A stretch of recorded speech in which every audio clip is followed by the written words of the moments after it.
जय हिंद दोस्तों। आज हम लोग इस वीडियो में कुछ इम्पोर्टेंट टाइप के रीजनिंग के बारे में जानेंगे जो कि आपके यूपीपी कांस्टेबल की जो परीक्षा 17-18 को होने वाली है उसके लिए, और एसएससी जीडी जो परीक्षा 20 तारीख से चालू होने वाली है उसके लिए ये काफ़ी इंपॉर्टेंट प्रश्न होंगे। आते हैं हम लोग अपने डायरेक्टली प्रश्नों पर।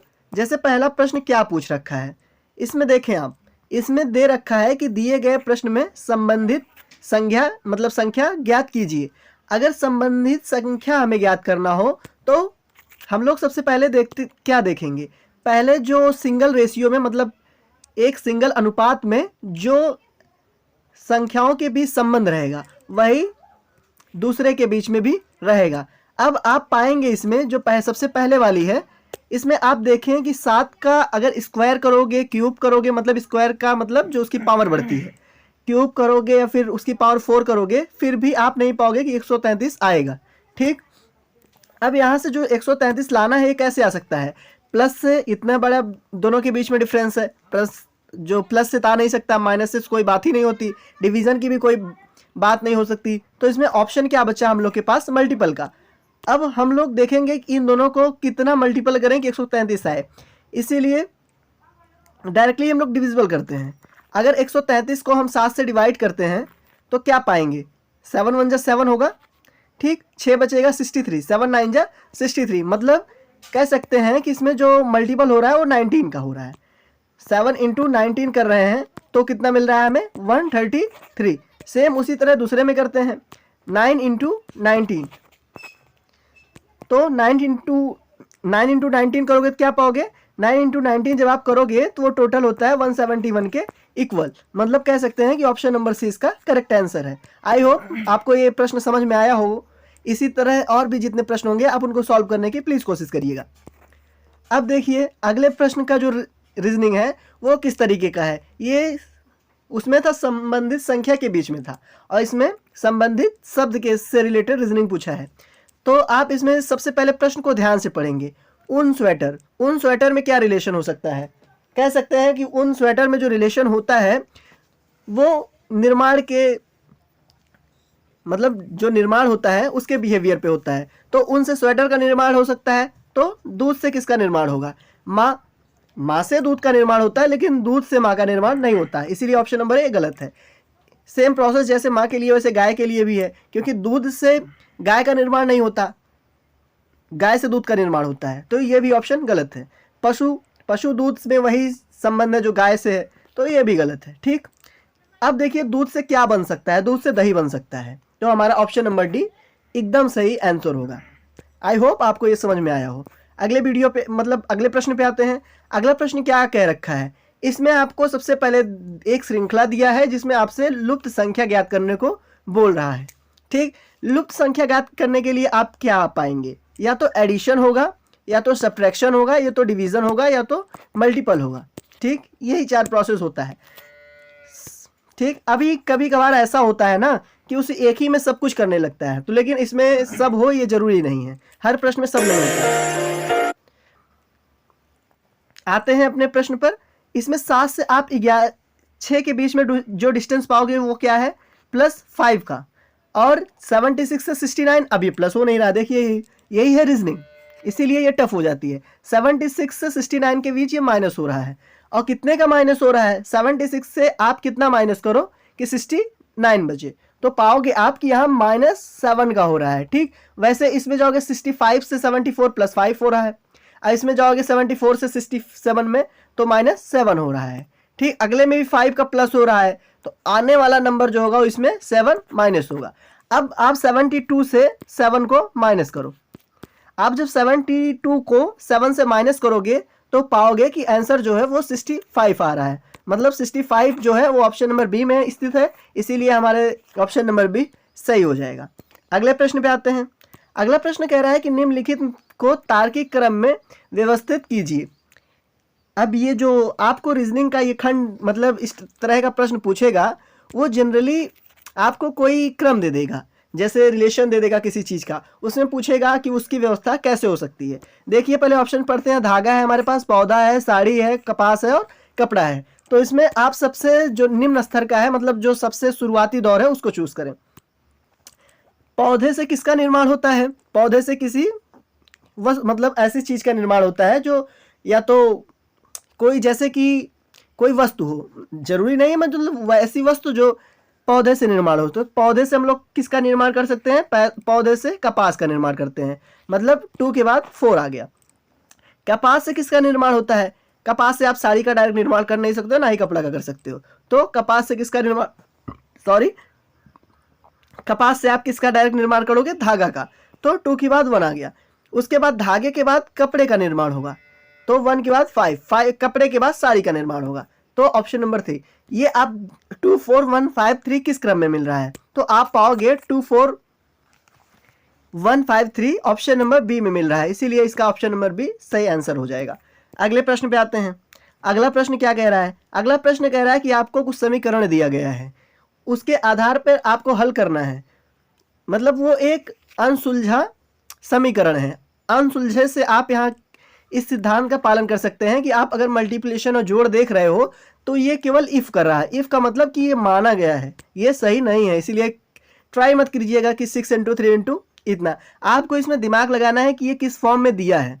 तो आप पाओगे कि जो 6 × 8 है इंटू 3 है, ये देखिए जो 6 है वो एज इट इज लिख रहा है, मतलब 6 के नीचे 6 ही लिख रहा है, लेकिन 8 और 3 में रिप्लेसमेंट करा रहा है। मतलब 8 को इधर भेज दे रहा है और 3 को इधर भेज दे रहा है। तो 6 3 8 इस तरीके से है। और सिमिलर आप दूसरे में देखिए क्या कर रहा है। दूसरे में पाओगे कि 9 एज इट इज लिख रहा है, सेम उसी प्रोसेस से, और 0 2 का मतलब उसका प्लेस चेंज कर दे रहा है। ठीक, तो 9 2 0 इसमें पा जा रहे हो। उसी तरह सेम इसमें भी आप करो। इसमें क्या करोगे? इसमें आप 5 को एज इट इज लिख देंगे। एज इट इज का मतलब कि आप वैसे ही लिख दोगे। उसके बाद 7 फिर 4। ठीक है, तो एज इट इज जब 5 लिखा जाएगा तो इसमें क्रॉस होगा। क्रॉस का मतलब एक दूसरे का उल्टा हो जाएगा। 7 को 4 की प्लेस पे लिखोगे, 4 को 7 की प्लेस पर, तो क्या पाओगे कि 547 इसका आंसर आ रहा है। तो आप देखोगे कि जो ऑप्शन नंबर बी में है वो 547 है। तो ऑप्शन नंबर बी हम कह सकते हैं कि हमारा सही उत्तर हो जाएगा। अगले प्रश्न पे आते हैं। अगला प्रश्न काफ़ी आसान है। इस तरह के प्रश्न आप जैसे पढ़ोगे वैसे आपको आ जाएगा। जैसे इसमें वेन आरेख की सहायता से आपको करना है। आप सबसे पहला इसमें इन तीनों में देखोगे जो सबसे बड़ा है उसे सबसे बड़े के लिए खींचोगे, मतलब गोला। भारत के अंदर हरियाणा आता है, सही है, क्योंकि हरियाणा भारत का एक हिस्सा है और हरियाणा का अंबाला एक हिस्सा और भारत का भी एक हिस्सा है, तब इसके अंतर्गत आ जाएगा। तो कह सकते हैं कि ऑप्शन नंबर ए हमारा सही आंसर हो जाएगा। अगले प्रश्न पे आते हैं। अगला प्रश्न देखिए, इस टाइप की रीजनिंग अगर आमतौर पे आप बात करें तो यूपीपी कांस्टेबल से रिलेटेड पेपर में ही पूछेगा, ज़्यादा उच्च स्तर की लेवल में नहीं पूछेगा। आप अगर को कैरिकुलर का पेपर देते होगे तो आप उसमें भी पाओगे कि इस तरह का प्रश्न पूछा जाता है। अब इसमें देखिए कि लुप्त संख्या के बीच ज्ञात करना है, तो इन दोनों में संबंध क्या है।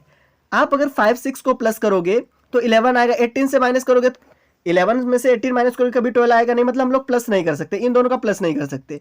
माइनस करोगे तो 1 आएगा, 18 इसमें से आएगा, इसमें भी कोई संबंध नहीं, मतलब कुल मिला के प्लस माइनस कैंसिल हुआ। मल्टीप्लाई के लिए देखते हैं। 5 × 6 किए, ठीक, कितना आया 30। 30 में से आप 18 माइनस करोगे तो कितना आया 12, मतलब कह सकते हैं इन दोनों को इंटू कर लीजिए, उसमें से इसको माइनस कर लीजिए, तो ये हमारा मिल रहा है ना। तो वैसे लिए उसी तरीके से दूसरे डायग्राम को देखते हैं। इसमें 8 × 6 है, 8 × 6 करेंगे, कितना आ गया हमारे पास 48। आप इसमें 48 पा रहे हो, 48 में से 28 माइनस करो। अगर 48 में 28 माइनस करोगे तो आप पा रहे हो 20, मतलब कह सकते हैं कि जो हम लोग प्रोसेस लगा रहे हैं वो सही है। तो अब इसी तरह सेम एज इट इज इसमें करेंगे, ठीक। 7 × 2 करोगे आप, कितना मिलेगा 7 × 2 करोगे तो आपको 14 मिल रहा है। अब 14 में से 6 माइनस कर दो, 14 में से जब आप 6 माइनस करोगे तो आपको क्या मिल रहा है 8। जो 8 हमारा किस ऑप्शन में है, ऑप्शन नंबर डी में है, तो कह सकते हैं कि ऑप्शन नंबर डी इसका सही आंसर है। अगले प्रश्न पे आते हैं। आप देखिए नंबर रीजनिंग कैसे सॉल्व करते हैं, मजेदार प्रश्न है। इसमें हम लोग को अक्षर के संबंधित सारा डिस्कस करना है। अब जैसे नंबर आप एज इट इज लिख लो, ठीक, नंबर लिखे आप। अब देखिए इसमें प्लेस वैल्यू चेंज कर रहे हैं, मतलब जो आपको मैंने बताया अभी थोड़ी देर पहले कि प्लेस वैल्यू चेंज होता है।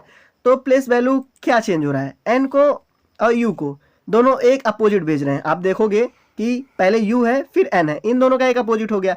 उसके बाद किए हैं इसका और इसका अपोजिट कर दिए हैं, ठीक है, फिर इसका और इसका अपोजिट कर दिया, मतलब कुल मिला के दो दो नंबर को कंक्लूड करके वो अपनी प्लेस वैल्यू एक दूसरे से एक्सचेंज कर रहे हैं।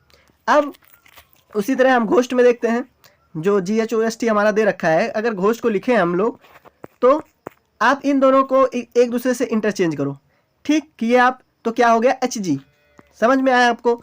फिर OS को आप दूसरे से इंटरचेंज करो तो क्या पाए SO, और T के लिए कोई दूसरा मिल नहीं रहा है इसलिए एज इट इज इसको लिख देंगे। आप HGSOT आप देखो किस में है, तो वही आपका सही आंसर होगा। आप देखोगे तो पाओगे कि ऑप्शन नंबर सी में ये मौजूद है, इसीलिए कह सकते हैं कि ऑप्शन नंबर सी इसका सही आंसर हो जाएगा। अगले प्रश्न पे आते हैं। अगला प्रश्न काफ़ी मज़ेदार है, ये जनरली क्लॉक के डिवीज़न से रीजनिंग पूछी जाती है। इसमें कह रहा है कि अगर वास्तविक समय घड़ी का 7:35 हो रहा है तो उसमें जल प्रतिबिंब कितना बनेगा। इससे पहले हम लोग आपसे जल प्रतिबिंब और दर्पण प्रतिबिंब से रिलेटेड एक वीडियो बना के डाला है, कोशिश करिएगा, अगर आपके पास समय हो तो उसको ज़रूर देख लीजिएगा। तो जल प्रतिबिंब के लिए डायरेक्टली हम लोग क्या करते हैं, तो जो है इसको 1790 से माइनस कर देते हैं, ठीक। अब 1790 से जब आप इसको माइनस करोगे 715 को, तो आप क्या पाओगे, माइनस करके देखें आप, 1790 से आपको माइनस करना है 735, 10 में से 5 गया, 5 आपके पास मिलेगा, यहाँ 8 बचा, 8 में से 3 जाएगा, 5 बचेगा, और 7 में से 7 जाएगा, और 10 में से 17 में से 7 जाएगा, 10 बचेगा। आप पा रहे हो जो 1055 है वो सही आपका आंसर मिल रहा है। तो 1055 आपके किस ऑप्शन में मिल रहा है, तो ऑप्शन नंबर डी में ये आपको मिल रहा है, तो कह सकते हैं ऑप्शन नंबर डी इसका सही आंसर हो जाएगा। अगले प्रश्न पे आते हैं, शायद ये आखिरी भी प्रश्न है, कोशिश करिएगा कि आप लास्ट तक जरूर बने रहें।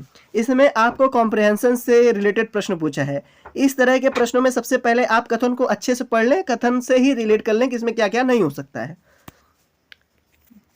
तो आपका पहला कथन है कि सभी शिक्षक जो हैं वो लड़के हैं, तो इससे आपका क्या निष्कर्ष निकल रहा है कि कोई महिला शिक्षक नहीं है, तो कुछ लड़के छात्र हैं, ठीक। इसमें छात्र से क्या रिलेशन मिल रहा है कि इसमें जो छात्र हैं इसमें महिला मतलब जेंडर में मेल और फीमेल दोनों हैं, ठीक।